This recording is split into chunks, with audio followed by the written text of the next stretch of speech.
यीशु मसीह के नाम को धन्यवाद देते हैं। आइए हम पढ़ते यशायाह उसका 45 वचन 45 5वां वचन हम पढ़ते हैं।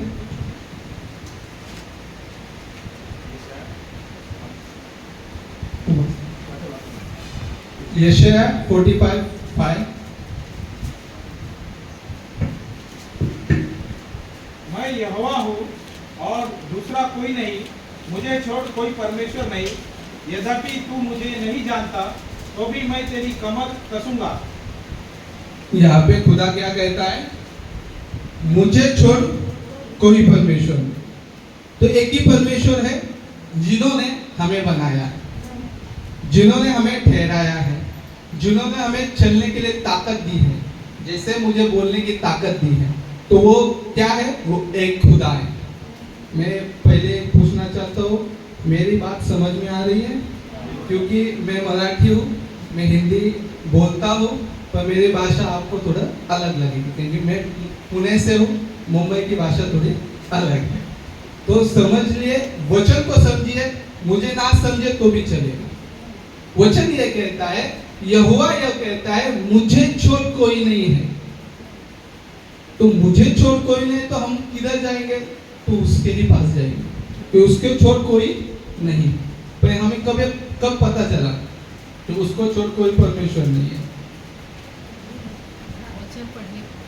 वचन पढ़ने पर। और ये कब पता चला कि उसको छोड़ के और कोई परमेश्वर नहीं है? जब हमें उसको जाना, किसी ने हमें बताया, जब हमने उस पर विश्वास किया, तब हमें पता चला कि परमेश्वर को छोड़ के कोई परमेश्वर नहीं है। मेरे माता पिता मसीहत में नहीं होते तब मैं जानता भी नहीं मसीहत को, यीशु मसीह को मैं नहीं जानता। कब जान पाया? क्योंकि उन्होंने मुझे बताया, मैंने उसको सीखा, मैंने समझा, और मैं आज कहता हूँ उसको छोड़ कोई परमेश्वर नहीं है। पर हमें आगे उसी चैप्टर में 18वां वचन ये कहता है, उसने क्या क्या किया हुआ है?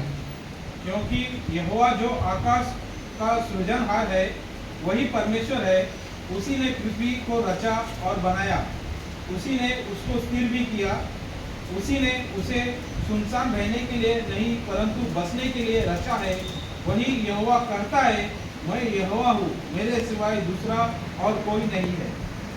दूसरा वचन आया है, मेरे सिवा कोई परमेश्वर नहीं है। हमने इस वचन में देखा है कि परमेश्वर ने क्या क्या किया है। परमेश्वर ने सब स्थिर करके हमारे हाथ में सौंप दिया है। पर किस लिए सौंपा है? वचन ये कहता है, वो यो कहता है, उसी ने उसको स्थिर भी किया। उसने उसे सुनसान रहने के लिए नहीं परंतु बसने के लिए उसे रचा है। किसके लिए रचा है? बसने के लिए रचा है। तो हम क्या करते हैं? बस रहे हैं, जी रहे हैं। किसके लिए जीना है हमें? चलो, मेरा टॉपिक क्या है पता है किसी को? परमेश्वर के लोग। तो परमेश्वर के लोग होने के लिए परमेश्वर को जानना जरूरी है, क्योंकि परमेश्वर को नहीं जाने तो हम लोग कैसे, हम बंदे कैसे, उसके पीपल कैसे? तो हमें खुदा को जानना पड़ेगा। तो खुदा कहता है, मैं अकेला हूँ, मैंने आपको बनाया, मैंने क्या क्या बनाया वो आपके सामने रखा है, और आपको उसमें बढ़ना है। क्या करना है? बढ़ना है। तो आशीर्वाद जो दिया था, आशीष जो दी थी आदम को, तो आदम को क्या कहा था? फलो फूलो पृथ्वी पर बढ़ जाओ। फलना भी है, फूलना भी है, और पृथ्वी में बढ़ना भी। अभी तो बहुत पॉपुलेशन हो गई, हमारे देश की भी बहुत पॉपुलेशन हो गई। अभी उसको कम करने के लिए हम कोशिश कर रहे हैं। तो प्रभु कहता है, फलो फूलो और बढ़ो। अबे बढ़ना है। हमें तो फल गए क्योंकि हम अच्छे से समझ गए खुदा को, हमें अभी बढ़ना है। तो बढ़ने से पहले हमें चेक करना है कि हम कौन। तो हम ये पता चल चुका है कि एक परमेश्वर ने हमें बनाया है, रचाया है, ठहराया है। अभी हमें बढ़ना है। उसने सब करके दिया है, अभी हमें क्या करना है? बढ़ना है। परमेश्वर ने आदम को बनाया, उसमें हम सबको बनाया हुआ है। इसलिए उत्पत्ति दूसरा अध्याय 7वां वचन हम पढ़ेंगे।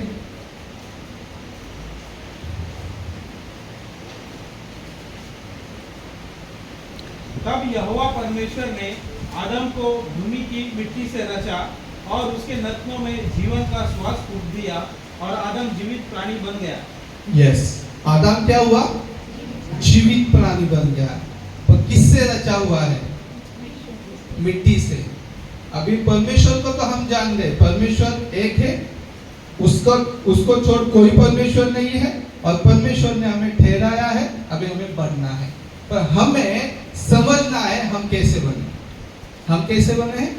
मिट्टी से बने, जिसको कुछ वैल्यू नहीं। मतलब बोल देता हूँ, वो बगीचे में होगी तो उसका वैल्यू ज्यादा है, वो खेत में होगी उसका वैल्यू ज्यादा है, पर जब पेड़ के नीचे आती है उसका वैल्यू कुछ नहीं होता। तो हम क्या करते, चलते चलते उसको उड़ा देते। तो ये सब से हमें प्रभु ने बनाया है, तो हमारा वैल्यू भी उस रीति से चलेगा जिस रीति से हम बढ़ेंगे। हम बढ़ना ही नहीं चाहते, रास्ते भी रहना चाहते, तो सबके पैरों के नीचे आ जाएंगे। पर हमें बढ़ना है, हमें खेत में भी जाना होगा, हमें बगीचे में भी जाना होगा। जैसे कि गुलाब का फूल अच्छा लगता है, उसके लिए मिट्टी ही चाहिए होती है। जैसे हमें भी प्रभु में अच्छा होना होगा, तो ये जो मिट्टी है उसको अच्छा बनना पड़ेगा। तो दिक्कत यह है कि मिट्टी उस विशाल परमेश्वर को सही से नहीं समझ सकती। जिन्होंने बाइबल कॉलेज किया होगा, उन किन्होंने बाइबल कॉलेज किया है, तो वो समझ सकते हैं मैं क्या बात करता हूँ। मैं डिटेल्स में नहीं जाऊंगा। तो वो जो है, वो जो मिट्टी है, जो हम है, वो विशाल परमेश्वर को नहीं समझ सकते। तो विशाल को हम किस कैटेगरी में डाल सकते हैं? विशाल को किस कैटेगरी में डाल सकते हैं? ब्रदर या आपके लोग बात नहीं करते थे? बात करना जरूरी है, क्योंकि मैं बात कर रहा हूँ, ऐसा ना समझूं कि मैं कोई मुक्का है, कोई बात नहीं कर सकता, ऐसा मुझे ना चले। सबको फिर से बदलापुर को प्रेज द लॉर्ड। तो बात करिए, जब बात करेंगे तो ही वचन को आगे बढ़ा सकता हूँ, आपको समझा सकता हूँ, क्योंकि मेरा काम है आपको समझाना। जैसे मैं समझा हूँ, मैं समझ रहा हूँ, मैं बढ़ रहा हूँ, वैसे ही आपको समझाना, नहीं तो मेरा यहाँ आना व्यर्थ हो जाएगा। इसलिए जो मिट्टी है वो विशाल परमेश्वर को नहीं समझ सकती, पर समझना चाहिए, जरूरी है। क्योंकि ना समझे तो हम उसको फॉलो कैसे करें? उस तक जैसे उसका विचार है, क्योंकि वचन ये कहते हैं, आगे का वचन आपके सामने रख देता हूं, क्योंकि यहोवा कहता है यशायाह 55:8, क्योंकि यहोवा कहता है मेरे विचार और तुम्हारे विचार एक समान नहीं, ना तुम्हारी गति और मेरी गति एक सी है। तो यहाँ पे परमेश्वर का औदा, उसका स्थान अलग दिखा गया है। मिट्टी का, मेरा, आदम का, आप सबका औदा एक तरफ दिखा दिया। मतलब हमारे में बहुत सारा अंतर है। इसलिए मैंने लिखा हुआ है परमेश्वर और मनुष्य के बीच में आसमान और जमीन का अंतर। अभी ये अंतर को हमें क्या करना है? कम करना है। ये कैसे कर सकते हो? जानना पड़ता है, परमेश्वर के करीब आके। तो परमेश्वर के करीब कैसे आ सकते हैं? आपके घर में कोई आया पूछने, तो उसको जब हम पहचानते होंगे तो ही उसको घर में लेंगे, नहीं तो हाय हेलो बाय, यही होता है। मेरे तो घर में यही होता है, आपके घर में मुझे पता नहीं। जो जानता है उसको ही हम अंदर लेते हैं। तो परमेश्वर क्या करेगा? जो मेरा बंदा है, जो मेरा आदमी है, जिसको मैंने पुत्र कह के कहा है, जिसको मैंने बहन किया बनाया है, जिसको मैंने माता कहा है, उसको ही अंदर लेगा। किसी अरे गेरे को अंदर लेगा? कब होगा वो? जब हम जो अंतर है उसको कम करेंगे, उसके लोग बनते जाएंगे, तभी ही वो अंदर ले सकता है, नहीं तो नहीं ले सकता। ये कब होगा? तो हमें पहले जानना होगा। बाइबल 3 कैटेगरी को ज्यादातर फॉलो करती है, हाईलाइट करती है। वो एक इजराइल, दूसरा है अन्य जाति, और तीसरा है कलीसिया। अब हम जो बेटे हैं वो किस कैटेगरी में आते हैं? कलीसिया की कैटेगरी में। उससे पहले हम कौन थे? उससे पहले अन्य जाति थे। वो इजराइली कौन है?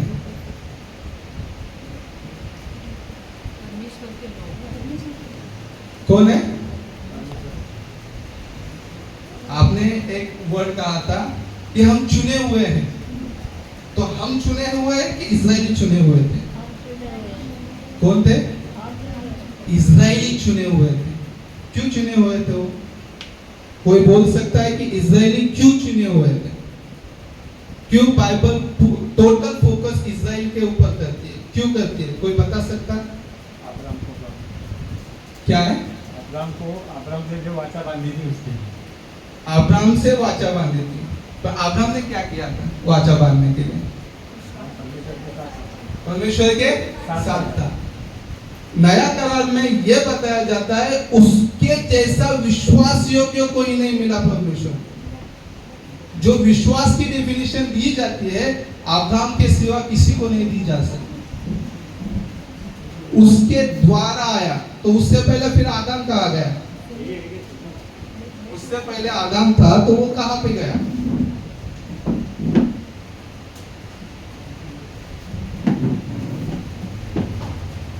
आदम से ही नूह आया है, आदम से ही अब्राहम आया है। आदम अपना दादा भी बोल सकते हो, फर्स्ट फादर भी बोल सकते हो, उसको किसी नाम से आप पुकार सकते हो। तो आदम के लिए क्या हुआ? यादेन बगीचे में, यादेन की वाटिका में क्या हुआ था जो उसको निकाल दिया गया? हम पढ़ेंगे उत्पत्ति 2:16। और यहोवा परमेश्वर ने आदम को यह आज्ञा दी, तू वाटिका के सब वृक्षों का फल बिना खटके खा सकता है, yes. पर भले या बुरे के ज्ञान का जो वृक्ष है उसका फल तू कभी न खाना, क्योंकि जिस दिन तू उसका फल खाएगा उसी दिन अवश्य मर जाएगा। फिर यहोवा पर यहाँ पे हम रुकते हैं। ये जो चल रहा है हमारा जो टॉपिक है खुदा के लोग, जो खुदा के लोग बनना है उसके लिए परमेश्वर ने एक यादेन की वाटिका में आदम को रखा। क्यों रखा? कि वो उसका देखभाल कर सके। देखभाल करके एक आज्ञा दी उसको। क्या दी आज्ञा? कि उस फल को खाना नहीं। जब आज्ञा दी तब तक हवा अलग नहीं हुई थी, हवा उसके अंदर ही। पर जब आज्ञा दी वो बढ़ते गए। फिर परमेश्वर ने देखा आदम अकेला ना हो, इसलिए उसके लिए एक नारी बनाई गई। उसका नाम आदम ने हवा रखा। तो परमेश्वर के नजर में हम दोनों के दोनों आदम हैं। यस।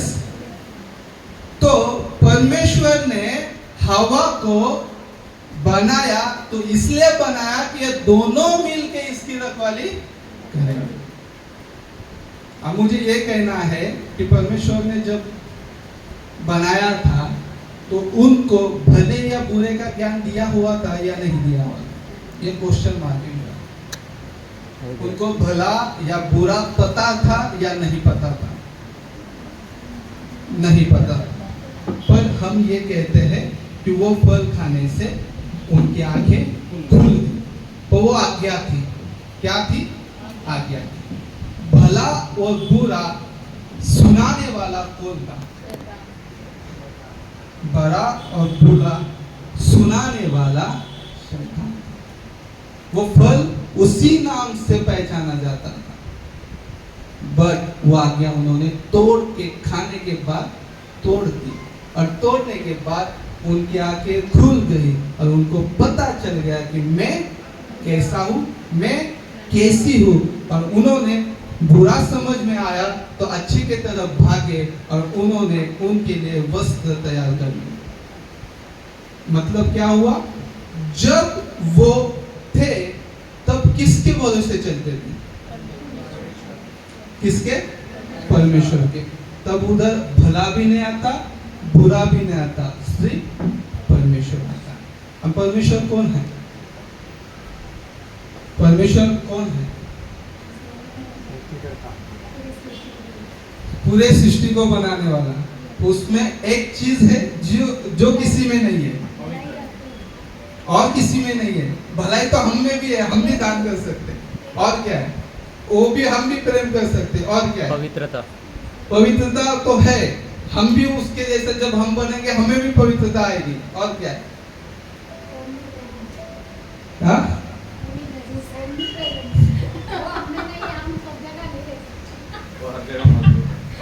चलो मैं ही बता देता हूँ। सत्य, उसके पास जो सत्य है वो किसी के पास नहीं, ना मेरे पास ना तुम्हारे पास। हम कितना भी कुछ करें वो सत्य है। इसलिए यीशु कहता है मैं मार्ग हूं, मैं सत्य हूं और मैं जीवन। तीनों उसी के पास है। पर वो आदम जब यादेन के बगीचे में था तो वो सत्य को जानता था, सत्य को देखता था, उनसे सुनता था और वैसे चलता था। पर हवा बहक गई, वो बाहर गई, उन्होंने दूसरे का सुना, उस पे चली और उनको वहां से निकलना पड़ा। वो चल ये कहता है भरे बुरे का ज्ञान फल खाने के बाद आया, पर इससे पहले आदम ज्ञान पर किस ज्ञान पर निर्भर था? वो था परमेश्वर के ज्ञान पर, सत्य के ऊपर। पर हम एक लूप में फंसे हुए हैं। किस में फंसे हुए हैं?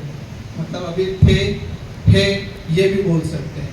तो हम किस लूप में अभी फंसे हुए हैं? एक बंधन में फंसे हुए हैं। वो कौन सा बंधन? प्रभु उसी बंधन को तोड़ने आया था।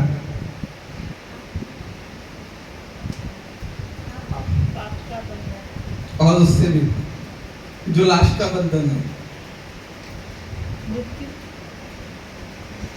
थोड़ा जोरात बोला, डेथ, मृत्यु। पाप तो उससे पहले, पाप करोगे तो ही मृत्यु के पास जाएंगे। जो बंधन था, मृत्यु का बंधन था, वो तोड़ने के लिए प्रभु यीशु मसीह धरती पे आए। उन्होंने क्रूस पर अपना मृत्यु दिया जो सब के लिए था, वहां से छुड़ा दिया। उस बंधन से हमें मुक्त किया। इसलिए बोलते सत्य को जब तुम जानोगे तब तुम 1 2 3 4 5 जणचा आवाज येतोय। मराठीत बोलो, हिंदीत बोलो, तेलुगू तर येत नाही मला। नाही हम जिस चीज में फंसे थे, जिस बंधन में थे, वहां से प्रभु ने हमें निकाला। तो सबको निकाला है। आवाज अब तक नहीं आ रही है। किस किस को निकाला है?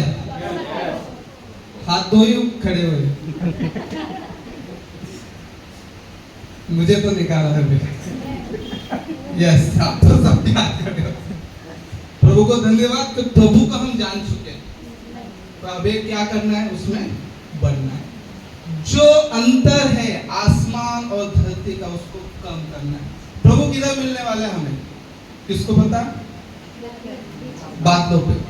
मतलब प्रभु ने अपनी ओर से आधा कम कर दिया है, अभी हमारे ओर से आधा करना है। जब तक हम उसमें बढ़ेंगे नहीं, तब तक वो आधा कम नहीं होगा। इसलिए हमें उसमें बढ़ना है, इसलिए हमें प्रभु के लोग होना है। आदम इतना अच्छा था, वो मौका शायद मुझे मिलेगा ना मिले, उसके साथ शाम को खुदावंद आता था, उससे मिलता था। कभी जलन होती है आदम से, मुझे भी, कि आदम को इसके बाद जिसने बनाया है उससे मिलता था।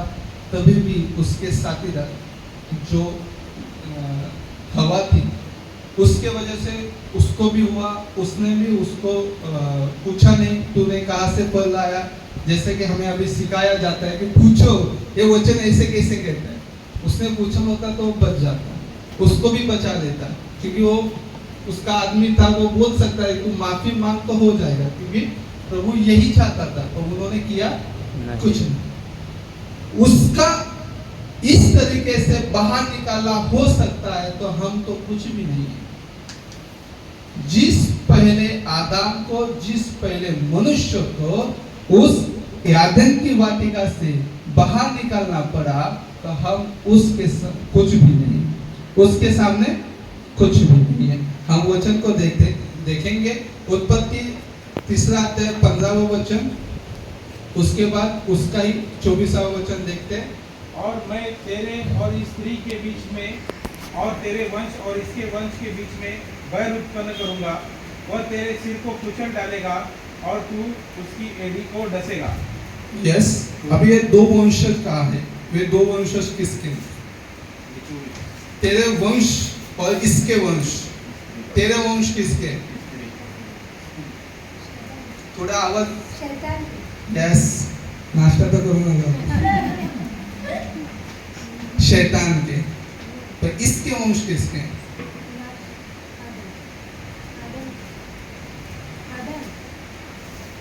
इसका मतलब क्या है? इसका मतलब क्या है? इसका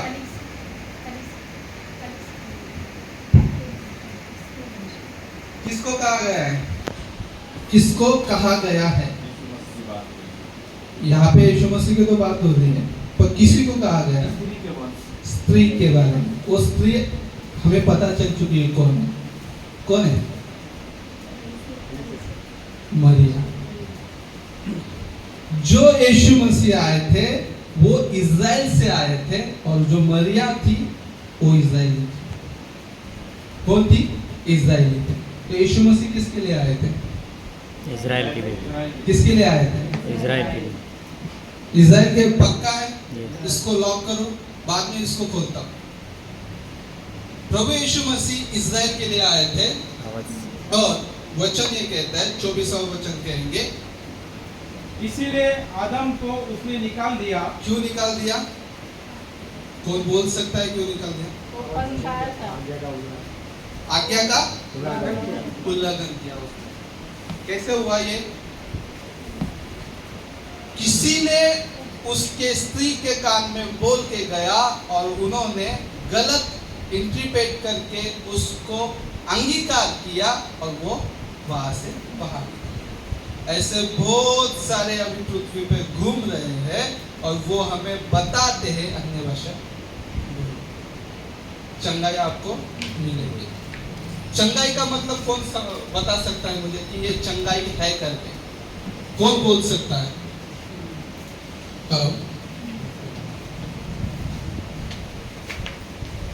आपका ध्यान मेरी तरफ ही रहने दो, नहीं तो 1 घंटे की जगह पे 2 घंटा हो जाएगा, फिर भूख लग जाएगी, फिर आप मुझ पे चिढ़ोगे। ये ना हो, इसलिए जल्दी हो। जो हमें दिया गया था वचन, जो आज्ञा दी गई थी आदम को, आदम ने उसको तोड़ा, वहां से वो निकला, तो वो निकल सकता है, तो हम कुछ। पर यहाँ पे एक युद्ध चालू हो चुका था। वो युद्ध किसमें है? उसके वंश में और इसके वंश में। अब हम किसके वंश में? हम किसके वंश में? यीशु मसीह। किसके? यीशु के, प्रभु के वंश। क्यों कहा है? हम कौन है? हम प्रभु के कौन है? बेटा है, बेटी है, तो ये पता है, पर एक वर्ड दिया गया हमें, हम कौन है? क्या है? रावत दुल्हन है, वो तो सब दुल्हन है। पर्टिकुलर एक वचन वर्ड दिया गया है, कुत्ता। जैसे इज़राइल उसका बेटा है, उसकी बेटी है, वैसे हम जो कलीसिया है उसकी क्या है? दुल्हन तो है। और एक वर्ड दिया गया है, वारिस तो है, पर वो वारिस किस हिसाब से? दत्तक पुत्र। क्या है? ले पालकपन। आप थोड़ा शांत बैठो। लेख पालक, दत्तक कहा कहा गया है हमें। क्या कहा गया है? दत्तक। अभी मुझे ये बोलो, दत्तक हमें कहा है कि कहेंगे तो कैसा लगेगा? ये बात सच है। खुदा ने जिसको चुना था वो इज़राइली थे, वो भटक गए, उन्होंने उसका स्वीकार नहीं किया, तो वो जो वारिसपन है, वारिस का जो अधिकार है हमारे पास आया, वो किस तरीके से आया? प्रभु ने हमें मोल लिया हुआ। क्या लिया है? मोल लिया हुआ। तो हमें मोल लिया है, तो उसका हमें मतलब मैं उसको एक्सप्लेन किस हिसाब से को पता है।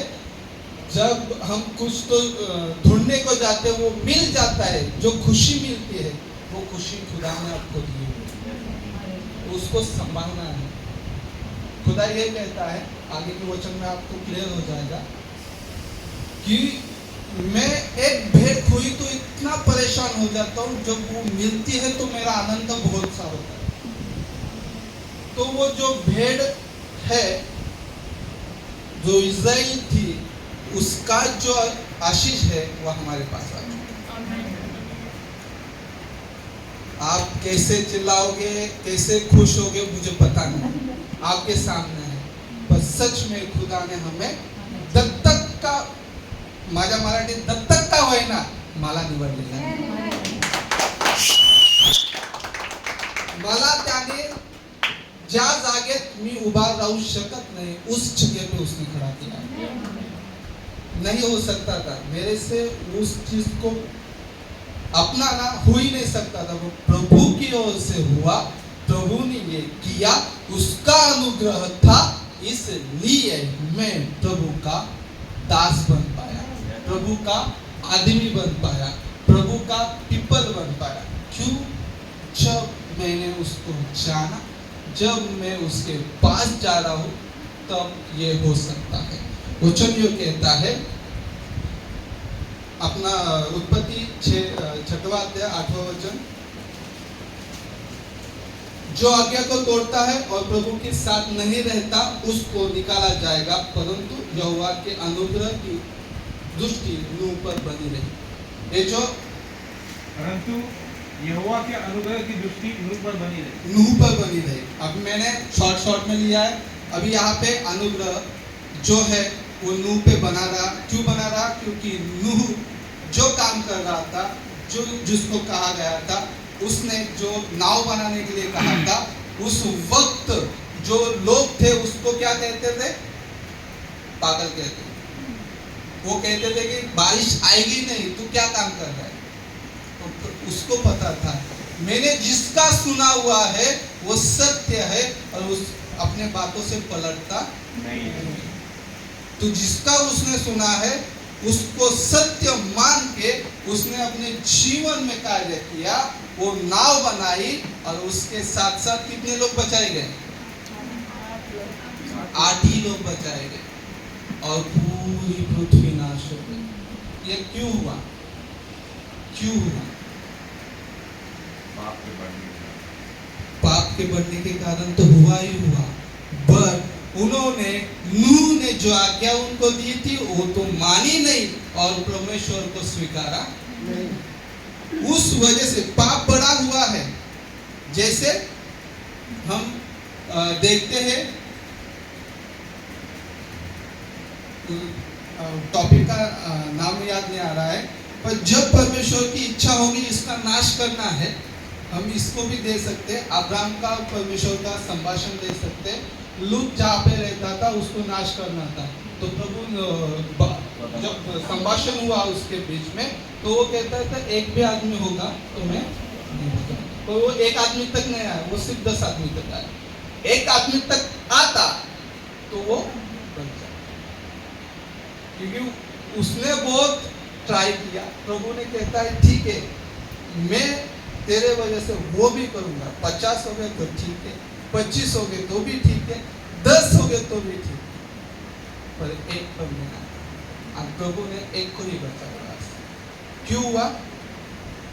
प्रभु की इच्छा है इसको नाश करने की, और पहला एक वचन दिया गया है, उसको फॉलो नहीं किया तो 100% नाश हो। जैसे हमारे पास प्रभु आया, हमने उसको स्वीकार किया, तो प्रभु ये भी कहता है तूने भी छोड़ दिया तो इससे भी बुरा होगा। किससे? अभी तेरा चल रहा है ना, उससे भी बुरा होगा। तो हमें उससे बुरा करना है या अच्छा करना है, ये आपके ऊपर है।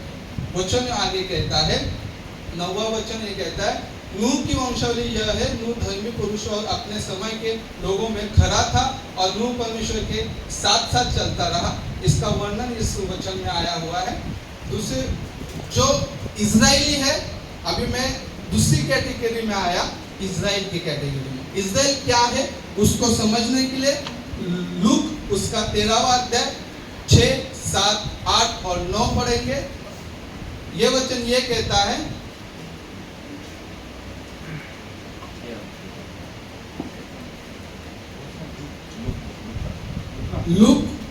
लूका उसका 13वां अध्याय 6, 7, 8 और 9। फिर उसने यह दृष्टांत भी कहा, किसी की अंगूर की बारी में एक अंजीर का पेड़ लगा हुआ था। वह उसमें फल ढूंढने आया परंतु न पाया। तब उसने बारी के रखवाले से कहा, देख 3 वर्ष से मैं इसे अंजीर के पेड़ में फल ढूंढता आया हूँ परंतु नहीं पाता। इसे काट डाल कि यह भूमि को भी क्यों रोके रहे। उसने उसको उत्तर दिया, हे स्वामी, इसे इस वर्ष और रहने दे कि मैं इसके चारों ओर खोद कर काट डालूं। यदि आगे को फले तो भला, नहीं तो उसे काट डालना। Praise the Lord. सो गए होगे तो जाग जाओ, यहाँ से टेक ओवर होने वाला है, यहाँ से हमारी पहचान निकलने वाली है। अभी इजराइल की पहचान देता हूँ आपको। इस वचन में उसने जहां जहां आया है वो परमेश्वर है, जहां रखवाला आया हुआ है वो यीशु मसीह है, और जो अंजीर का पेड़ है वो इजराइली। अब वो कैसे? आपको क्वेश्चन मार्क रहता है, पूछने की इच्छा होगी कैसे। तो वचन में यही कहता है, 7वां वचन उसका, तब उसने बारी के रखवाले से कहा, देख 3 वर्ष से मैं इस अंजीर के पेड़ में फल ढूंढने आता हूँ। 3 वर्ष तक परमेश्वर कितने, यीशु मसीह धरती पर इजराइल में कितने साल हुए? 3.5 साल। उनका जो प्रचार था कितने साल का? 3.5 साल। रखवाली कर रहा था प्रभु, रखवाली कर रहा था क्या? यस। आपको आगे उसका भी चाबी दे देगा, उसको भी खोल दीजिएगा। प्रभु 3 साल तक उनके साथ था। आधे साल में उनका ध्यान छूटा, मतलब फिर से जी उठे, और आधे साल में पवित्र आत्मा जो भेजा गया था वो इजराइल के लिए क्या था? इजराइल। 3 साल तक परमेश्वर देख रहा था इनमें फल नहीं है, और जो रखवाला था, जो प्रभु था, वो कहता है और 1 साल रुक, मैं उनको और सिखाता हूँ और बढ़ाता हूँ और खाद डालता हूँ, इनमें फल ना आए तो उसको तो फिर फल आया, काट डाला। जिससे बहुत प्रेम करता था, जिससे युद्ध हुआ था, जिसमें जो जीता था जो योसेफ था, जो यहूदा था, जिसको इजराइली कहा गया था, उसको उसने इतना प्रेम किया था कि 40 साल तक जो भी लोग वहां से गए, मिस्र देश से निकल के कनान देश में आ रहे थे, उन सबको उसने जीवित रखा। 40 साल। वचन ये कहता है, उनके कपड़े को भी झुर्री नहीं पड़ी, फटे नहीं। उनके जो जूते थे, जो भी कुछ वो पहनते थे, वो फटे नहीं। प्रभु ने इस तरह उनका ख्याल रखा। इस तरह एक बच्चे का ख्याल रखते हुए भी परमेश्वर बोलता है उसको मैं काट डालूं। अभी हमारे घर में कुत्ता होगा, उसके लगा हो गया, वो मर गया, तो हमको दिल को कैसे लगता है? जैसे बिल्ली हो, जैसा पेड़ भी हो, पेड़ बहुत जैसे माता पिता पानी डाल के उसको बढ़ाते हैं, बाद में उनको जब काटना होता है तो उनका भी दिल ये हो जाता है। जो वस्तु स्वर्ग में नहीं आने वाली, उस वस्तु के लिए हमारा दिल खोदा जाता है, तो उस परमेश्वर ने उसको अपने हाथों में रखा था, उसके लिए कितना दर्द होता होगा उसको। तभी भी वचन ये कहता है उसको काटा गया, उसको काटा गया। वचन ये कहता है, आगे देखो, उसको किस हिसाब से काटा हम देखते हैं। अब यहाँ से हमारी पहचान समझ में आएगी, हम कौन हैं। कलीसिया पे अभी है, और हम उससे पहले कौन थे? अन्य जाति।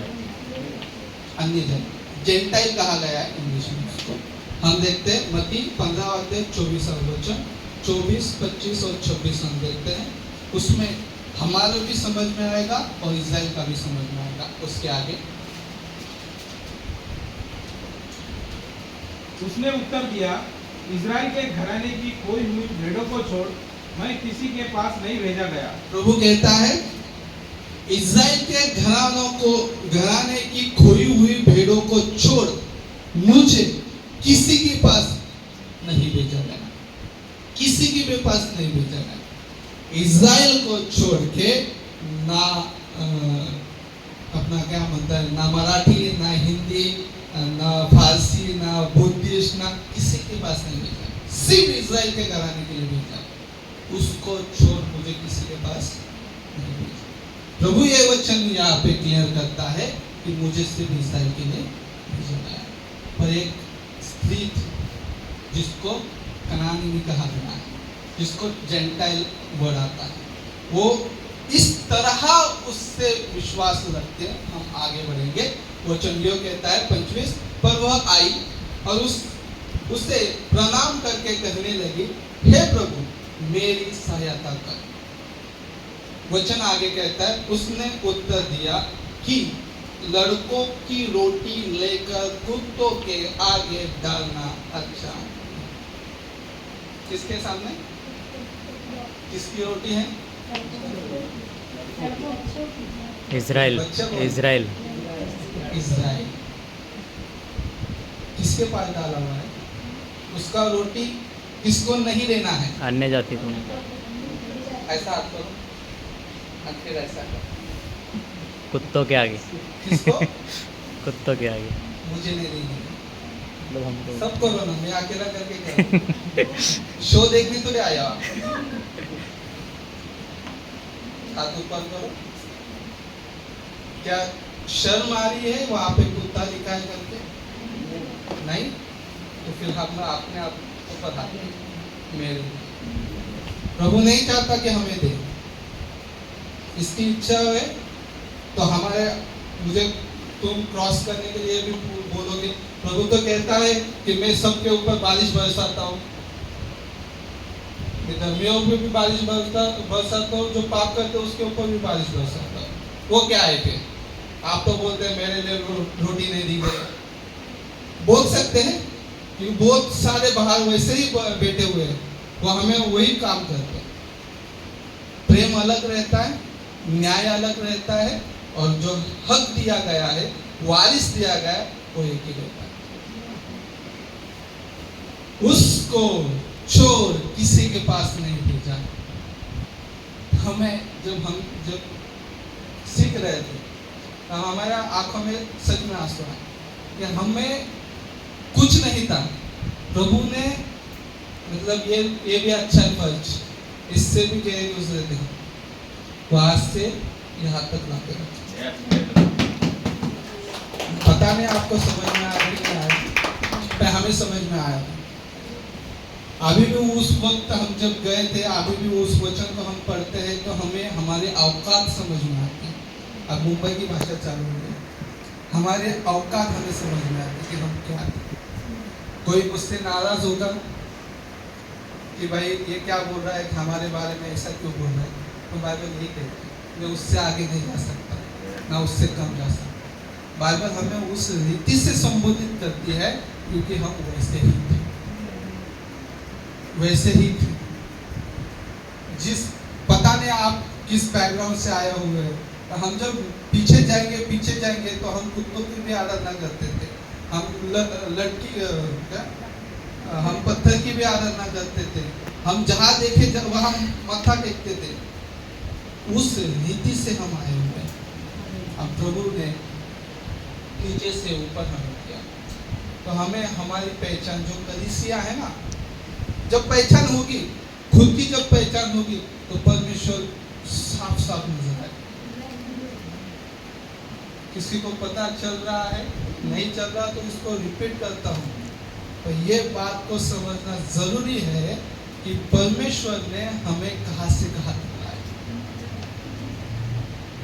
जब हम उस दौर में होंगे जब प्रभु ये कहता होगा, अभी ये स्त्री थी, उसको जरूरत थी, उसको चाहिए था कि मेरे बेटी बच जाए। उस वक्त प्रभु ने उसकी इच्छा के अनुसार नहीं किया होता तो वो नहीं बचती। प्रभु ने चंगाई नहीं की। यहाँ पे कोई बोलता है चंगाई, प्रभु ने चंगाई नहीं की। प्रभु ने कहा भी नहीं कि वो बलि हो गए। तेरी जो इच्छा है उसके जैसा ही हो। तेरी जो इच्छा है, किसकी इच्छा थी?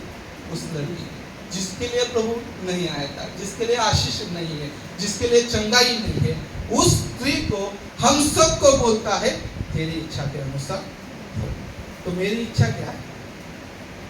हम सबकी इच्छा क्या होनी चाहिए कि प्रभु जिस खून को तूने बहाया है, जिस मोल से तूने मुझे मोल लिया हुआ है, जो लहू तूने बहाया, उसको हमारे हृदय में ऐसे बसने दे कि जब हम चले तो तू दिखाई, जब हम बैठे तू दिखाई, जब हम बोले तू सामने रहे।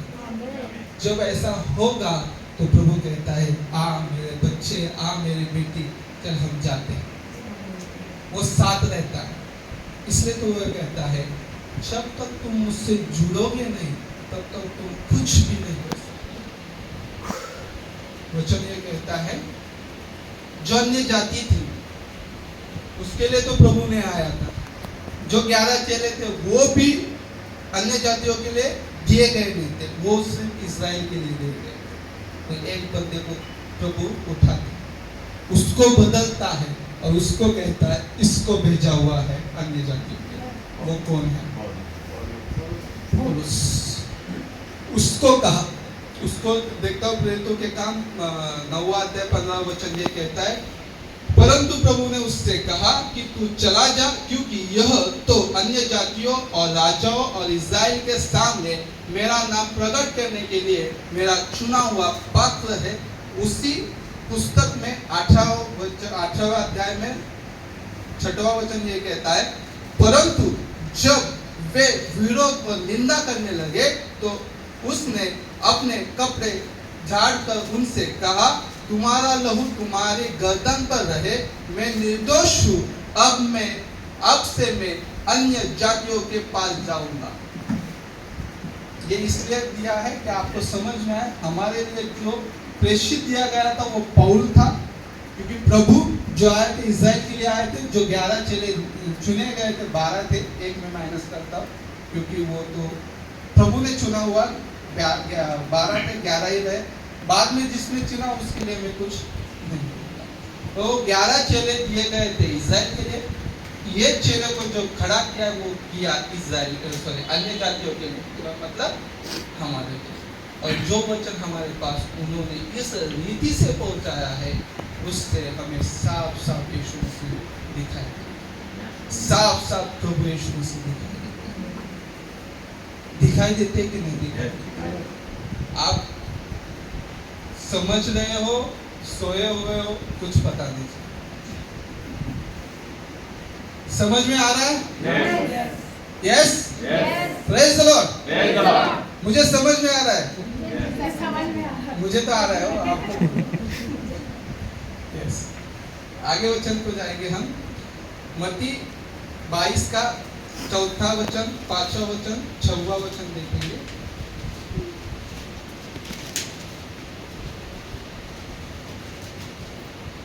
अब हम देख चुके हैं इज़राइल की रोटी हमें नहीं दी गई है, अभी हमें कैसे मिलती है रोटी वो हम जाने। वचन यह कहता है, फिर उसने और दासों को यह कहकर भेजा, निमंत्रित लोगों से कहो, देखो मैं भोज तैयार कर चुका हूँ, मेरे बैल और पले हुए पशु मारे गए हैं और सब कुछ तैयार है, विवाह के भोज में आओ। उसके टाइटल को भी पढ़िए, उसके टाइटल को भी पढ़िए, विवाह भोज का दृष्टांत। विवाह भोज का दृष्टांत। यहाँ पे दृष्टांत दिया गया है और इज़राइल कैसे कट गई, उन्होंने कैसे अस्वीकार किया प्रभु को, इस चार्टर में दिखाई देता है। कुछ वचनों को मैंने लिया है, आपको पढ़ना होगा तो उसको पढ़िए। आगे का वचन पढ़ेंगे 5वां। परंतु वे अपेक्षा करके चल दिए, कोई अपने खेत को, कोई अपने व्यापार को।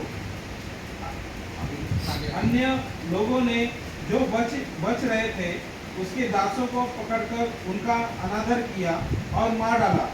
तब राजा का क्रोध आया और उसने अपनी सेना भेजकर उन हत्यारों का नाश किया और उनके नगर को फूंक दिया। तब उसने किसके नगर को फूंक दिया? उनके नगर। कौन आए थे? किसको भेजा था? प्रभु ने किसको भेजा था? प्रभु ने मूसा को भी भेजा है, प्रभु ने यशाया को भी भेजा है, प्रभु ने यिर्मयाह को भी भेजा है, प्रभु ने 11 चेलों को भी भेजा है, इन सब को भेजा है, तो किसी ने स्वीकार नहीं। तो स्वीकार नहीं किया तो प्रभु का एक दिन आने वाला है और प्रभु कहता है मैं उनसे बदला लूंगा।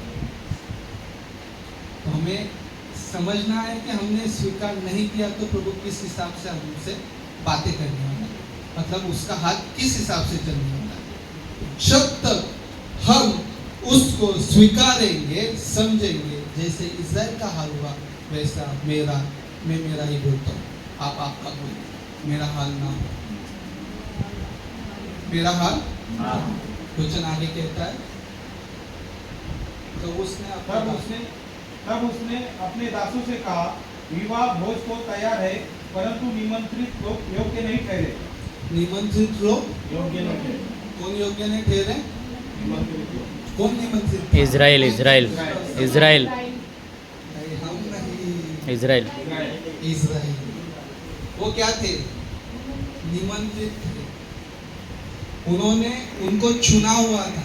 अभी ऐसे नहीं तो चुना का मतलब आया इसलिए बोल देता हूँ, मैं सबसे बात कर चुका हूँ, जैसे यहोवा विटनेस हो, यहोशू माता हो, बिलीवर्स हो, जो कि अभी चल रहा है जिसके लिए वन गॉड वाली, उससे तो मेरा बचपन से ताल्लुकात है।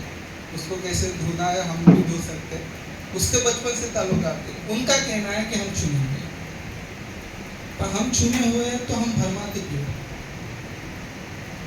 हम चुने हुए तो हम भरमाते क्यों? हम बहक जाते क्यों? क्योंकि वचन ये कहता है जो चुना हुआ है वो भी भरमाया जाएगा। यस तो भरमाया कौन है? चुने हुए चुने हुए कौन थे वो? Israel Israel. हमें चुना, हमें पता था, प्रभु हमसे मिला कभी? बाप दादा तो ठीक है, आदम है, पर हमारे पास कभी नहीं आया, कभी वो इंडिया में नहीं आए। सब नजर है, सबको जानता है, सबके नाम से भी पहचानता है, उसके कर्मों से, काम से भी पहचानता है। तो प्रभु ने हमें हमारे यहाँ पे आके कुछ नहीं, किसके लिए बोला? इज़राइल के लिए बोला। किसको चुना? इज़राइल के लिए चुना। कौन ब्याह के लिए बुलाए गए थे? वो बुलाए गए थे। कौन उसकी दुल्हन थी? वो दुल्हन थी। तो उन्होंने ब्याह करने से मना किया। तो वचन कहता है, आगे बढ़िए, इसलिए चौराहों पर जाओ और जितने लोग तुम्हें मिले सबको विवाह के भोज में बुला लाओ। अभी हमारी पहचान आ रही है, आ जाओ, आगे बढ़ो। अतः उन दासों ने सड़कों पर जाकर क्या बुरे क्या भले जितने मिले सबको इकट्ठा किया और विवाह का घर अतिथियों से भर गया। अभी यहाँ पे क्या है? क्या बुरे क्या भले जितने मिले। कई ट्रांसलेशन में ये भी आया, लूड़े भिखारी सब। अब हम किस कैटेगरी में तब थे, अब थे पता नहीं, पर इन लोगों को प्रभु ने चुन लिया। जिसको चुना था उसने कुछ नहीं किया, पर जब हमें चुना है तो हमें किस रीति से आना होगा, आगे उसको छूते हैं। वचन ये कहता है खुदा के लोग किस हिसाब से होने चाहिए। वचन ये कहता है यूहन्ना 15वां अध्याय और 2वां वचन। अब समाप्ति की ओर आ रहे हैं, थोड़ा थोड़ा जोश दिखाओ, ठंडे गिर गए हो, पानी दिलाओ, नहीं अकेला पी रहा हूँ, आप पी सकते, पियो, आवाज बढ़ाओ और हमसे बातें करो। जो डाली मुझ में है और नहीं फलती उसे वह काट डालता है, और जो फलती है उसे वह छांटता है ताकि और फले। यस, जो डाली मुझ में है और नहीं फलती। अब उसमें कौन थे? यीशु में, मसीह प्रभु में कौन थे? इज़राइल। वो क्या है? थे पर फली नहीं, तो उसको क्या किया प्रभु ने? और जो फलती उसको भी छांटता है। उसको बाद में जब देखेंगे, उसको छाटने का भी देखते हैं। तुम तो उस वचन के कारण जो मैंने तुमसे कहा है शुद्ध हो। तुम मुझ में बने रहो और मैं तुम में। जैसे डाली यदि दाखलता में बनी ना रहे तो अपने आप से नहीं फल सकती, वैसे ही तुम भी यदि मुझ में बने ना रहो तो नहीं फल सकते। यहाँ पे स्पष्ट है कि इस्राएली लोग फले नहीं, उनको काटा गया। मैं दाखलता हूँ, तुम डालिया हो, जो मुझ में बना रहता है और मैं उसमें है और मैं उसमें, वो बहुत फल फलता है, क्योंकि मुझसे अलग होकर तुम कुछ भी नहीं कर सकते। उसी रीति से 1 कुरिन्थियों 12वां अध्याय 12वां वचन ये कहता है, क्योंकि जिस प्रकार देह तो एक है और उसके अंग बहुत से हैं, और उस एक देह के सब अंग बहुत होने पर भी सब मिलकर एक ही देह है, उसी प्रकार मसीह भी है। अब हम उसके देह हैं, उसके हम उसमें मिल गए हैं, तो हम किस हिसाब से काम करेंगे? क्योंकि हम सब ने, क्या यहूदी हो, क्या यूनानी, क्या दास, क्या स्वतंत्र, एक ही आत्मा के द्वारा एक ही देह होने के लिए बपतिस्मा लिया हुआ है। सबने लिया हुआ है। यस, हमने यीशु मसीह के लोग बनने के लिए बपतिस्मा लिया हुआ है, और हम सबको एक ही आत्मा पिलाया गया है। तो एक ही आत्मा पिलाया गया है। वचन ये कहता है, उसी हिसाब से मत्ती 12वां अध्याय 48वां वचन ये कहता है, यह सुन उसने कहने वाले को उत्तर दिया, कौन है मेरे माँ? तो हम कलीसिया जो खुदा के लोग हैं कैसे होनी चाहिए? सबसे पहले फलने वाली डाली होनी चाहिए, जिसको प्रभु छांटता है। काटने वाली डाली नहीं। वो जो डाली रहती है, दोनों उसके अंदर, दोनों उसके हैं। एक साइड का कलीसिया है, एक साइड का इज़राइल। ये नहीं फली, इसको काटता है।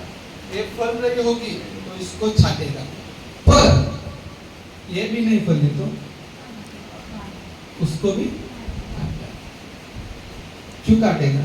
कोई बोल सकता है? फल नहीं लाती, क्या फल नहीं लाती इसलिए। फल का मतलब क्या है? आपको क्या लगता है फल का मतलब? आपसे क्वेश्चन करता हूँ, फल का मतलब क्या है? आत्मा के आत्मा के फल है। फल हमें लाना है, प्रभु ने वो फल दिया है, आत्मा के फल दिया हुआ है, पर हम कौन सा फल ला रहे हैं? प्रभु का काम करना। हम कौन सा फल ला रहे हैं? सुवार्ता बताने का है। उसमें से फल आता है। चलो, वचन ये कहता है, अच्छा फल की पहचान उसके पेड़ से होती है। तो मुझे अच्छा फल देना होगा तो इस पेड़ को पहले अच्छा होना होगा। मुझे अच्छा फल देना है तो इस पेड़ को पहले अच्छा होना होगा, और जिस जड़ में फंसा हो वो परमेश्वर होना चाहिए। जिस जड़ में मैं फंसा हूं वो परमेश्वर होना चाहिए। मैं उससे अलग हो गया ना मैं अच्छा, ना मेरा फल अच्छा, मैं खत्म तो खत्म। बहुत सारे बाहर खड़े, वो उसी पेड़ के हैं, वो भी खत्म हो रहे हैं, दूसरों को भी खत्म कर रहे हैं। वो खत्म की वजह से एक याद आया कि मेरा भी दोस्त था जिसको मेरे भाई माना था, छोटा है मुझसे, वो बहक गया, वो अन्य भाषा में बात करने लगा, बहुत उससे मेरा डिबेट हुआ, बात करते थे उससे, तो वो बैठा नहीं, मैं हमारे ग्रुप में से अलग किया गया, सब मेरे ऊपर प्रेशर थे, तो सबको आंसर देता था, क्योंकि प्रभु ने इस रीति से उस टॉपिक को मुझे तैयार किया था जिस रीति से उन लोगों को नहीं तैयार किया। क्योंकि मैंने बहुत सारे वचन को जब देखा, मैंने समझा कि बहुत सारे लोग वही बात बोल रहे, तो वचन ये कहता है कि जिसके पास है उसका अनुवाद होना चाहिए, नहीं होगा तो वो नहीं है। तो मुझे मैं समझ में गया था, पर मैं बात बोलता था, पर मैं क्यों बोलता था वो बाद में मुझे समझ में आया। क्यों ये था कि मैं कुरान पढ़ता था, ये यहाँ पे कोई वैसा नहीं है, होगा भी तो मैं बुरा नहीं कहता, मैं कुरान पढ़ा हुआ हूँ, मैं समझ गया हूँ उनकी भाषा। क्योंकि मेरा एक दोस्त था, वो बचपन से मेरा दोस्त है, वो मुसलमान है, उसके वजह से मैंने उसको स्टडी किया कि भाई ये जो बंदा कहता है कि मेरा भी खुदा है, तो क्या कहता है।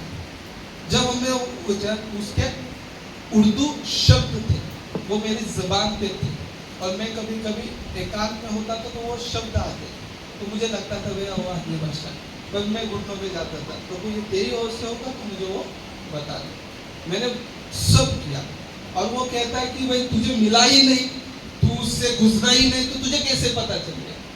भाई मैं सब करके बैठा हूँ, इसलिए तुझे बोल रहा हूँ। हम वही कर रहे हैं अभी, हम बता रहे हैं पर लोगों को नहीं सुन। क्यों? उनका जड़ जो है वो प्रभु का। उन्होंने जैसे बढ़े वैसे ही दूसरों को बढ़ा रहे, वो भी खा वो भी खा, मतलब दोनों का फायदा कुछ नहीं। कुछ तो है तो फायदा हो सके, तो हमें क्या करना होगा, तो हमें उस जड़ में ऐसा फंसना होगा, उस प्रभु को इतना अपनाना होगा, उस वजह से मेरा सामने वाला भी खड़ा रहे तो वो गलती ना कर पाए, वो गलती ना कर पाए। इस रीति से ये पेड़ को अच्छा बनना पड़ेगा, तभी भी वो फल अच्छा होगा। प्रभु को धन्यवाद देते हैं। वचन आगे कहता है उसी अध्याय का, और कौन है मेरे भाई, और अपने चेलों की ओर अपना हाथ बढ़ाकर कहा, देखो मेरे माता और मेरे भाई ये है। कौन है? जो सुनने वाले हैं, जो उस पर चलने वाले हैं, जो आज्ञा को स्वीकारते हैं। क्यों ऐसा क्यों बोला? उसके तो माँ भाई यूहन्ना बाहर आके खड़ा था, क्यों ऐसा बोला प्रभु ने? कोई बोल सकता है? वहां पे क्या चल रहा था?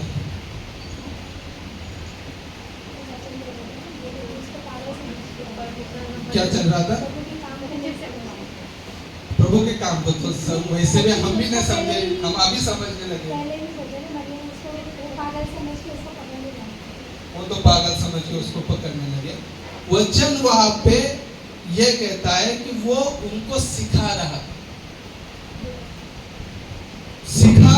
तो उसका मतलब यह होता है कि जो मुझे सुन रहा है, जो उसको चल रहा है, वही मेरे माँ है, वही मेरा भाई है, वही खुदा के लोग।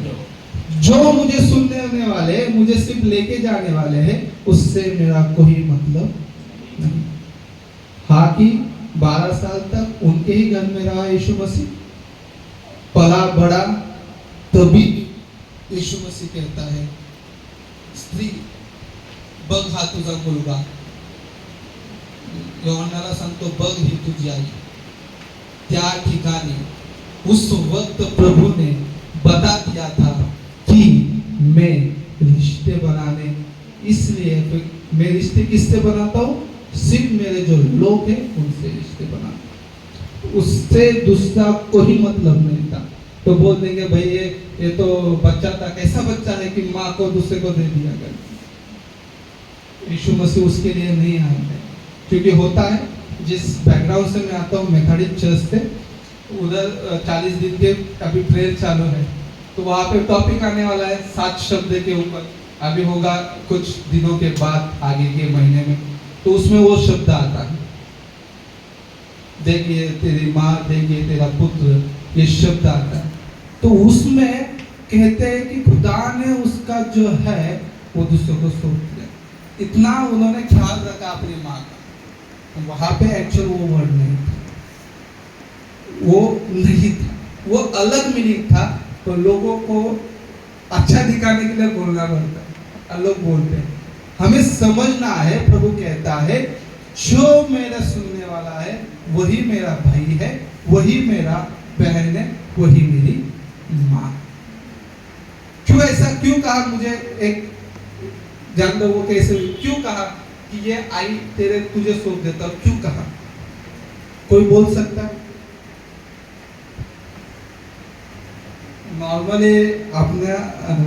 नॉर्मली हमारे बच्चों को कुछ लगा तो माँ रोती है, दिखाती नहीं है। माँ क्या होती है? रोती है। बाप भी क्या है? रोता है, वो दिखाता नहीं। जिसको 12 साल तक बढ़ाया, जिसको मेरे सामने रखा, उसका देहांत हो रहा है, उसको कीड़े ठोक रहे हैं, उसको तकलीफ हो रही है, तो ये जो माँ है मरियम थी, वो रो रही थी, उनके आंसू निकल रहे थे।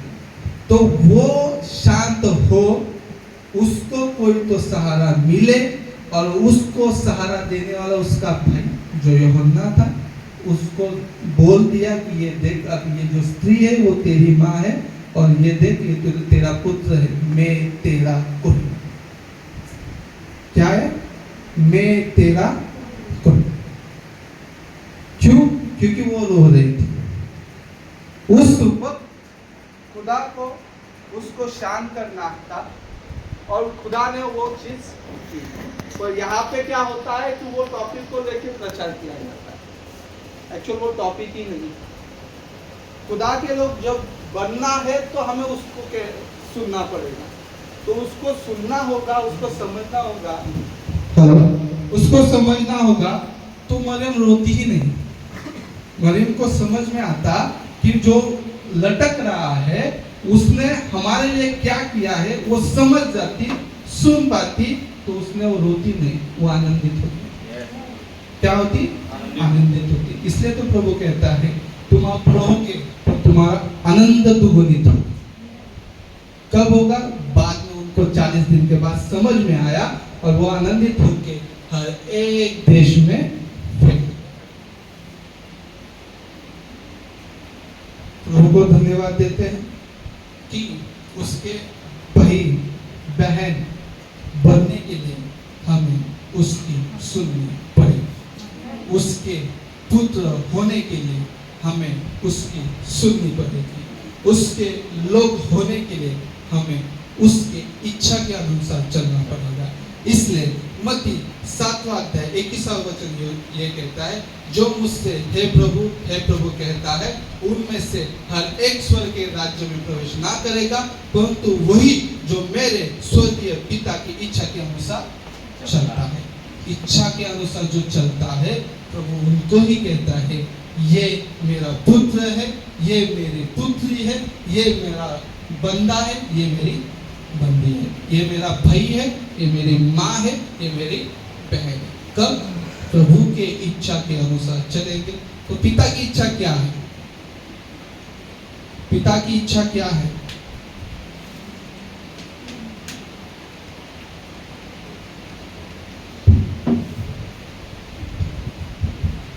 पिता की इच्छा क्या है?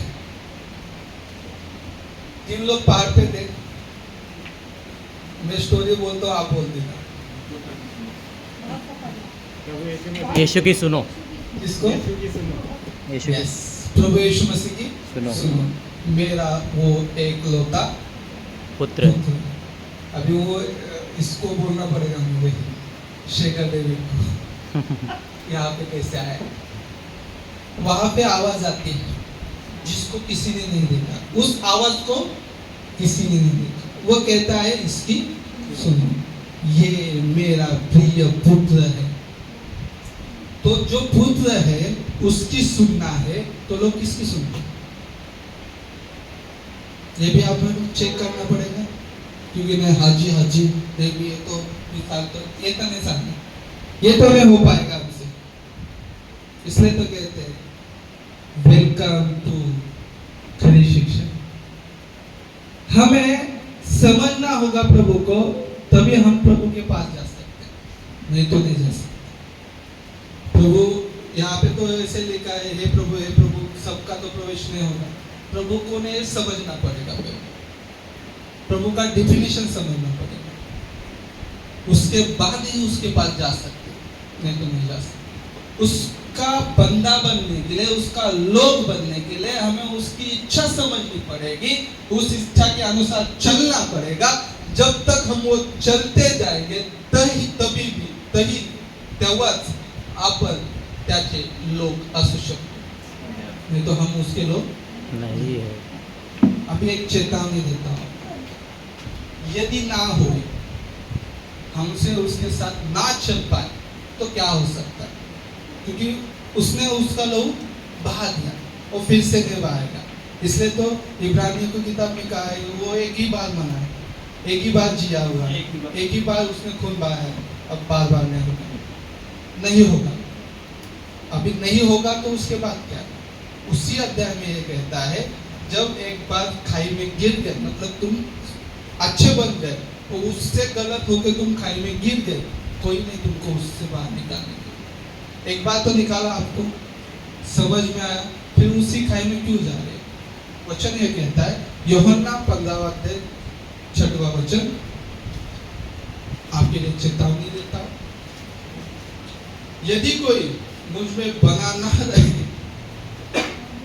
तो वह डाली यदि कोई मुझ में बना न रहे तो वह डाली के समान फेंक दिया जाता और सूख जाता है, और लोग उन्हें बटोर कर आग में झोंक देते हैं और वे जल जाती है। ये आग कौन सी है? ये आग कौन सी है? नरक है। तो यहाँ पे चेतावनी यही है कि डाली जब तक प्रभु के अंदर, जब तक प्रभु के पास, जब तक हम प्रभु के पास, तब तक हम फले, फूले और बढ़े। हमसे ना हो पाए तो प्रभु कहते हैं तुमको भी छाटा जाएगा और तुमको भी डाला जाएगा। जैसे उस बच्चे का भी कर सकता हो, तो तू दत्तक लिया हुआ है, तेरा करने के लिए मुझे टाइम नहीं। उसको मैंने 40 साल तक बचाया, उसको मैंने 70 वीक तक बचाया, 70 वीक तो आपको पता होगा, 70 वीक तक बचाया। उस मेरा पुत्र लेके उसको मैंने मरवा भी दिया, तब तक बचाया। उनको बहुत टाइम मिला हुआ है सर, अपने को नहीं कुछ है, अपने को एक ही बार में तुझे दत्तक लिया है, तुझे वो काम करना ही पड़ेगा, नहीं किया तो काट डाला। हमारे लिए कोई दूसरा चांस नहीं, उनके लिए था, अपने लिए कुछ नहीं। हम उसकी जो दुल्हन है उसके लिए चांस नहीं है, फिर से चांस नहीं। अभी एक मौका मिला हुआ है, उसको पकड़िए। जैसे कि हम लोकल में जाते हैं, जब तक हम पकड़ते नहीं तो हम स्थिर खड़े नहीं रह सकते, तो इसके ऊपर उसके ऊपर वो फिर हमें क्या बोलता है आपको सबको पता है, हमें स्थिर रहना पड़ेगा, उसको इस रीति से पकड़ना पड़ेगा मेरी डाली इतनी बढ़े, इतनी फले कि लोग कहे कि देख ये प्रभु का बंदा जा रहा है। क्या है? प्रभु का बंदा जा रहा है। जब 11 लोगों को कहा गया था तो उनको कहते हैं कि जगत का उलट पालट करने वाले लोग आए, उन्होंने हिला दिया था जगत। अब उनका जगत कौन है तो सबको पता चल चुका है, क्योंकि पास्टर ने उसको क्लियर किया है, वो हिला दिया था। हम अपने लोगों को हिलाए, 4 लोगों को हिलाए, समझ में आए। अब मैं हिलाता कैसे हूँ, मेरा क्लियर बोलता हूँ, मैं प्रभु में हूँ, मेरे दोस्त को सबको पता है मैं क्या काम कैसा हो क्या नहीं हो। मुझे कभी वो उनके प्रोग्राम में जो पूजा का है वो बुलाते हैं तो कभी पहुँचते नहीं, क्योंकि इसको पता है कि ये भाई लेगा फेंक देगा। वो डरते हैं मेरे हाथ में देने से सबसे पहले, कि मैंने मेरा स्टैंड उस हिसाब से रखा, क्योंकि एक बार उसके सामने जाऊँ, कुछ भी हो मैं अच्छा हूँ बुरा हूँ, मैं नरक में जाऊँ स्वर्ग में न, उसके सामने अब मेरी दिली इच्छा है प्रभु मैं लास्ट तक से तुझे देखूं, तो मुझे देखना है। मैं कहाँ भी रहूं, मैं बहुत ही दूर रहूं, तो मुझे देखना है। मुझे बनाने वाले को मुझे देखना, ये मेरी इच्छा। फिर मैं कहाँ पे जाऊँ, क्योंकि उसकी इच्छा, मैं बोल नहीं सकता कि मैं स्वर्ग में जाऊँ, वो अधिकार मुझमें नहीं है। मुझे अच्छा बनना है, प्रभु के वचन में चलना है, प्रभु को पकड़ के चलना है, क्योंकि वो जो डाली मुझ में बनी नहीं रहती उसको काटा जाता है। दूसरी चेतना के लिए जो हमने देखा, भोजन का दृष्टांत देखा, उसमें ये कहता है मत्ती 22वां अध्याय 12-13 वचन ये कहता है, जब राजा जीवनहारों के देखने की को भीतर आया तो उसने वहां एक मनुष्य को देखा जो ब्याह का वस्त्र नहीं पहने था। उसने उससे पूछा, हे मित्र, तू ब्याह का वस्त्र पहने बिना यहाँ क्यों आ गया? उसका मुंह बंद हो गया।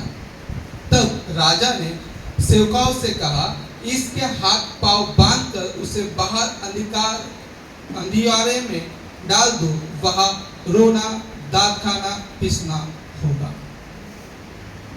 ये क्या हुआ? प्रभु ने तो चुन लिया, प्रभु ने तो दत्तक पुत्र बोल के हमें कह दिया है, प्रभु ने अपने पास तो बुलाया। तो प्रभु जैसा कहता है वैसे हम ना करें तो प्रभु कहता है कि तुम्हें भी जाना पड़ेगा। जो वहां पे आने के लिए ट्रेडिशन था, उसने वो नहीं पहना तो उसको बाहर फेंक दिया। जैसे कि मैंने अभी कहा कि उसको लाश के अग्नि के लिए फेंक दिया, वैसे ही उसको फेंक दिया, क्योंकि वही ट्रांसलेशन आता है दांत खाना पीसना हो गया। वो कब हुआ? जब हम उसके रीति के अनुसार नहीं जीते हैं तो हमारे साथ वही हो। हमें परमेश्वर के लोग तो पता चल गया कैसे हो सकते, पर जब हम बन गए और हम उसी रीति से ना चले तो प्रभु क्या कर सकता है, ये भी सोचा क्योंकि हम क्या है, मिट्टी है, और वो विशाल परमेश्वर को नहीं समझ सकते। हमारे विचार में उसके विचार में जमीन आसमान का फर्क है, उसको हमें कम करना। कम कब कर सकते हैं? जैसे अभी परीक्षा चल रही है, उसको पास होना होगा तो उसको पढ़ना पड़ेगा, तो प्रभु को पढ़ो। आपसे यही विनती लेके आया हो तो प्रभु को पढ़ो। जिन्होंने बाइबल स्टडी किया है उनको सब पता चल गया। लोगों को सिखा, लोगों को समझाओ कि प्रभु ने हमारे लिए क्या दिया है। प्रभु ने ऐसे थाली नहीं परोसी, उसके पीछे उसका जो तकलीफ था, जो इच्छा थी, वो परोसी। अब वैसे भी नहीं खा सकते, उसको समझना पड़ेगा। हर एक निवाले को उठाते वक्त हमें समझना होगा कि प्रभु हमसे क्या बात है। ऐसे ही बाइबल पकड़ के वचन को प्रीच करना नहीं है। इस रीति से तैयार हो कि जैसे अनाउंसमेंट उन्होंने कर दिया अपने महल पास्टर ने कि मैं मर गया तो क्या करेगा, तो क्या करोगे? सबके लिए वो क्या करोगे? वो तो अकेले झगड़ रहे हैं, हम क्या करें? उनके पीछे कब तक रहे? उनकी ढाल बन के आगे नहीं आ सकते।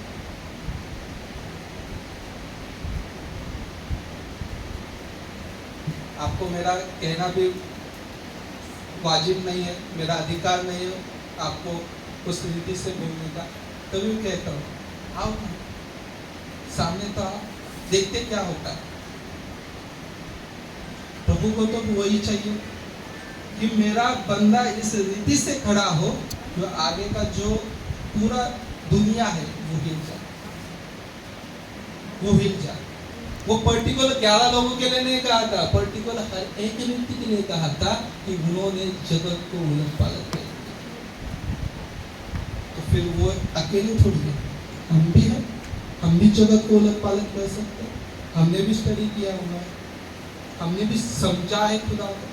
जैसे इस पानी को हम जब क्लियर है तभी पी सकते, इसको गंदा नहीं पी सकते, तो हमें क्लियर पानी समझ में आ चुका है तो हम दूसरों को पिला, दूसरों को पिता। नहीं समझ में आ रहा होगा तो हमारे पास लीडर दिए गए, हमारे पास एक दास भी दिया गया है, उनसे डायरेक्टली नहीं बात कर सकते तो अपने लीडर से बात करो। आप इकट्ठे आओ, उस पर मंथन कीजिए, हर एक वचन पर मंथन कीजिए।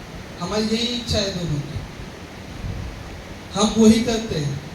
हमने इनको शेयर भी किया, हमारी अंदर की इच्छा अलग है और हम नहीं कर पाते। कभी कभी हमें उसका दुख भी बहुत होता है, कभी कभी हम रो भी देते हैं कि भाई हम क्या कर रहे हैं। पर जब तक हम वो नहीं करेंगे तब तक वो बैठेगा, रोहित तू क्या कर रहा है, तुझे भेजा किस लिए, तू यहाँ आके क्या किया हुआ है। हमें ये समझना होगा क्योंकि वक्त बहुत है।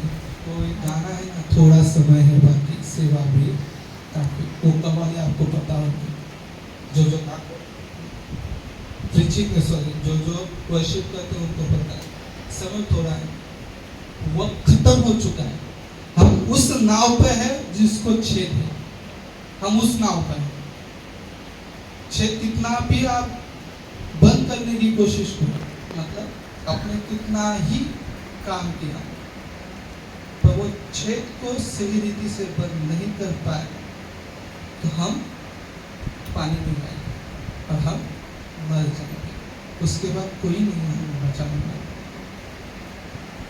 जैसे अब्राहम के बांडी पर लाजर था, उसको कहा गया था, अब्राहम बोलता यहाँ से आदमी वहां नहीं आ सकता, वहां से इधर नहीं आ सकता, कुछ नहीं है। उसके बाद तुम्हारे पास कोई और चांस नहीं है। जो चांस दिया गया है प्रभु ने एक बार आपको दिया गया है। जो आपके हाथ में बाइबल है उसको ऊपर उठाओ और बोलो ये चांस मुझे दिया गया है। उठा सकते हो, मुझे कोई दिक्कत नहीं है। प्रभु यह कहता है कि प्रभु की पहचान इससे मिल सकती है, किसी से नहीं मिल सकती। तुम्हें आके कोई सिखाए कि प्रभु ये प्रभु है, मतलब ये प्रभु है, तो इसको समझने के लिए जैसे मुझे मेरे इच्छा भी जाता है कि मुझे बजाने के लिए अच्छा इच्छा है, तो मैं कब बजा सकता हूँ इसको समझ, इसके हर एक कॉर्ड को समझना पड़ेगा, उसकी उंगली को आना पड़ेगा, तभी ही मैं उसको समझ सकता हूँ, मैं बजा सकता हूँ। उसी रीति से जब तक हम बाइबल को नहीं पढ़ेंगे, नहीं समझेंगे, तो खुदा को हम जान नहीं सकते। और जब तक हम जानेंगे नहीं तब तक वो अंतर पर नहीं होगा, क्योंकि हम उसकी दुल्हन है, उसके पास जाना है। वो सिर्फ मध्य आकाश में आने वाला है, वो सिर्फ क्या करने वाला है, हाथ देने वाला है, आगे का हाथ हमें बढ़ाना है। जब तक हम आगे का हाथ नहीं बढ़ाएंगे तब तक वो अपने को ऊपर ले जाना है, तब तक हम उसकी दुल्हन बन के आगे जाएंगे नहीं। आखिरी वचन ये कहता है, तब मैं उनसे खुलकर कह दूंगा कि मैंने तुमको कभी नहीं जाना, हे कुल कर्म करने वालों, मेरे पास से चले जाओ। मत्ती 7:30। वो खुल कर कह देगा। क्यों कहेगा? उसकी इच्छा के अनुसार हम जिए नहीं। ये मत्ती 7:31 में वही कहा है, पिता की इच्छा के अनुसार चलो, हम जिए नहीं। वो खुल के कह देगा, ये कुकर्म करने वालों, मेरे पास से चले जाओ। ये सुनने के लिए, ये नहीं सुनना है हमें, इसके लिए हमें उसके पास जाना पड़ेगा। बाइबल को इस रीति से पीना पड़ेगा कि हमें हर एक व्यक्ति भी चुनौती देना तो उसको फेंक के मारेंगे। क्या? वचन को फेंक के मारेंगे। क्यों? क्योंकि हमने उसको ग्रहण किया। इसलिए यिर्मयाह की पुस्तक में कहता है प्रभु परमेश्वर कि मैं उनकी हृदय के पट्टियों पर मेरा व्यवस्था लिखता हूँ। वो लोग कौन है? क्योंकि एक पट्टी दी गई थी जो उसको स्वीकारा, पर अब ये मन की पट्टी पे जो लिखा गया वो हम, और जो हमारे अंदर जो बसा हुआ है वो परमेश्वर है और हमें चलाता है। उसको जब तक हम विराजमान नहीं करते तब तक हमारा जीने का कभी मकसद नहीं। अन्य जाति थे तभी भी हम कुछ भी नहीं थे, अभी भी हम कुछ नहीं कर रहे तो भी कुछ भी नहीं है। इसलिए बढ़ो, इसलिए खड़े हो और प्रभु को धन्यवाद दो।